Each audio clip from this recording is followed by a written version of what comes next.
On en est déjà au tome 5, le temps passe vite quand on s'amuse. Asseyez-vous autour du feu, résumé du tome précédent. Le résumé, Tenma, Yato et Zuria recherchent un arbre en enfer et sont confrontés à Eulon qui leur dit qu'il va envahir le sanctuaire.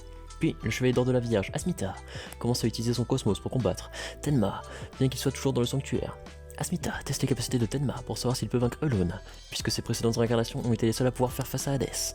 Après un long combat, Asmita disparaît et Tenma, Yato et Yuzuria retournent à Yajamir. En utilisant les flux venus de l'enfer, Asmita commence à créer un rosaire pour sceller les spectres pendant qu'Asmita le construit. Un groupe de spectres attaque Jamir, Tenma, Yato et Yuzuria avant de les combattre, permettant à Asmita de terminer le rosaire. Maintenant, le tome 5. Chapitre 34, Vicissitude. Asmita augmente de plus en plus sa cosmo-énergie, ça devient critique. Tenma réalise que son ami ne va pas s'en sortir.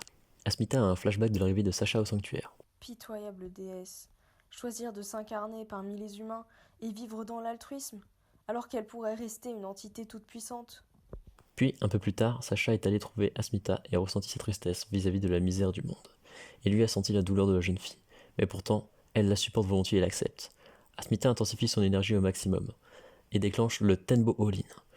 Les spectres meurent et les perles virent du jaune au noir, signifiant que les spectres ne reviendront plus à la vie. Asmita apparaît devant Tenma et voit pour la première fois. Ainsi, il lui confie Athéna. Le chevalier d'or disparaît et la clause de la Vierge se reforme. Le chapelet fait avec des fruits du magnolia est terminé. La guerre va être plus équitable. Chapitre 35, Aldébaran. Les spectres de Minos, qui avaient été tués par des roses sanguinaires, sont revenus à la vie. Aldébaran du taureau apparaît devant les spectres et leur met une branlée, les bras croisés. Avant que Doko n'arrive pour l'aider, la bataille est déjà finie. Peu après, Kagao arrive en volant et atterrit devant le chevalier du taureau. Il est venu pour se débarrasser de Doko, l'ami d'Aldébaran, et l'avenir. Chapitre 36, Guerrier féroce. Les disciples de Rasgado, qui se fait désormais appeler Aldébaran, l'attendent. Ainsi, il commence un entraînement surhumain sans lui pour se battre à ses côtés. Kagao n'étant pas venu pour Aldébaran, passe son chemin pour retrouver Doko, mais celui-ci l'arrête. C'est lui son adversaire. Kagao libère des flammes noires, mais Rasgado le tient plus fort et compte bien le terrasser. Il l'aplatit au sol, mais Kagao dans un brasier se relève et le combat commence. Chapitre 37, le brasier noir. Rasgado reste les bras croisés et Kagao attaque férocement avec sa couronne flamboyante, mais elle n'a aucun effet. Il se prend la corne du taureau. Aldébaran demande à Kagao s'il se bat juste pour détruire car celui-ci s'en branle de la guerre et de ses alliés. Sa réponse est sans appel, il combat pour Hadès, c'est tout. Retour sur les disciples, on apprend tout leur respect pour le chevalier des taureaux, qui les a déjà sauvés et qui leur apparaît comme fort et charismatique. Aldébaran se prend volontairement un coup de Kagao pour le tester. Tu as beau dire que ton étoile est cruelle, je ne ressens pas le mal en toi. Je vais donc te remettre dans le droit chemin. Chapitre 38, embrasement rapide. Aldébaran utilise sa corne du taureau mais Kagao en a déjà percé les mystères, ce qui fait rire le chevalier d'or qui n'y va pas à fond, ce qui fait à son tour rire le spectre qui est également le plus rapide. Le plus rapide l'emportera donc.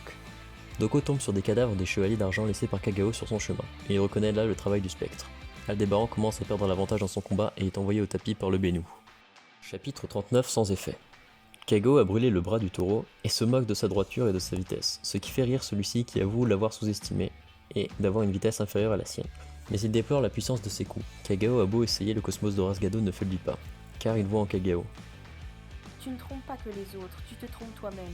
Tu ravages tout en ne laissant au final qu'un être solitaire, toi-même. D'après le chevalier des taureaux, Kagao ne le blesse pas car son poing n'a aucune raison d'être. À ces mots, Kagao explose de rage et lance Ankh sacrificiel pour empêcher son adversaire de bouger. Il lui lance également une couronne flamboyante en pleine gueule. Doko arrive et voit son modèle, son ami, brûler vif. Chapitre 40, Solitude. Doko enrage et s'attaque à Kagao. Aldébaran se consume inlassablement jusqu'à sa mort. Lorsque le combat entre Doko et le spectre s'engage, Aldébaran le stoppe net et reprend le sien. Le chevalier du taureau brise l'angle sacrificiel et continue son combat désormais devenu borgne. Les disciples arrivent et pleurent en se demandant à leur maître de gagner. À cette scène, Kagao comprend pourquoi se bat son adversaire. Cette motivation, c'est vraiment pitoyable. J'en ai assez de tes palabres. Le Bénou attaque Aldébaran qui se prend la technique en pleine gueule en confiant le reste à ses disciples. Chapitre 41, Lamentation. Le taureau encaisse 3 couronnes flamboyantes mais utilise le Nova terrestre qui retourne le sol. Kagao est gravement blessé et demande pourquoi le chevalier n'a pas achevé. Je ne vois pas le mal en toi. Tu cherches désespérément quelqu'un à protéger. Tu n'es pas fait pour être spectre. À ces mots, Kagao s'envole dans un caprice. Peu m'importe les spectres ou les chevaliers. Je combats et j'élimine qui je veux. Aldébaran s'écroule et il retourne avec ses disciples au sanctuaire. Chapitre 42, l'arrivée. Aldébaran remis se présente devant le peuple et explique avoir ramené des corps de spectres dans la barrière d'Athéna. Et Sisyphe du Sagittaire nous apprend que la barrière d'Athéna ne tiendra plus beaucoup. On apprend que c'est Sisyphe qui a ramené Sacha au sanctuaire et qu'il s'inquiète de son moral. Tout à coup, une énorme énergie apparaît et la barrière d'Athéna vole en éclats. Hadès fait son apparition. Bon, cette review a été un peu courte parce que le combat c'est sympa à voir mais pas très intéressant à résumer. Bon, on a deux persos ultra charismatiques, Kagao qui possède bien plus qu'une introduction, et Rasgado qui lui est juste et badass. Le combat est très sympa, et on sent le potentiel du Bennu pour la suite de l'histoire. Le fait qu'on pense que Rasgado va mourir tout le long du tome comme ses deux prédécesseurs crée de l'enjeu et de la tension, et le lecteur est surpris, car il n'en est rien.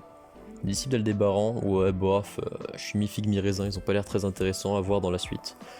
Par contre, le dernier chapitre promet du lourd pour le prochain tome, et on voit ça ensemble dans 2 semaines. Bref, si cette vidéo t'a plu, tant mieux. Si elle ne t'a pas plu, j'en suis désolé. J'essaie chaque jour de m'améliorer, alors laisse une critique constructive. Allez, salut!